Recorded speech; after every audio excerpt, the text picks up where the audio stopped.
शिकार ही तो हो रहा है ना पुत्र। नाम बदलने से उसका मजा तो नहीं बदल जाता ना। क्या मतलब है आपका? पुत्र वो तुम्हारे वालिद साहब है ना, वो मुझे अपने दिमाग की सफाई दिखा रहे थे। मैंने सोचा चलो हम भी कुछ उन्हें हाथ की सफाई दिखा देते हैं पुत्र। देखिए सरदार साहब, अगर अगर डैड से आपके कुछ इख्तलाफात हैं तो उन्हें दूर करने का यह तरीका इंतहाई नामुनासिब है। हम 20वीं सदी में रह रहे हैं सरदार साहब।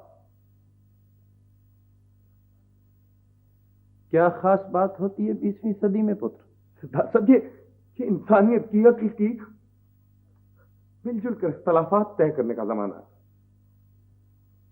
तो वो जो आजकल अखबारों में खबरें आती हैं किसी और जमाने की होंगी शायद। लोग सरदार साहब, मैं आपकी बहुत इज्जत करता हूं, इसलिए डैड के मना करने के बावजूद मैं शिकार पे आ गया, सिर्फ इसलिए कि मुझे मुझे आप पे एतबार था।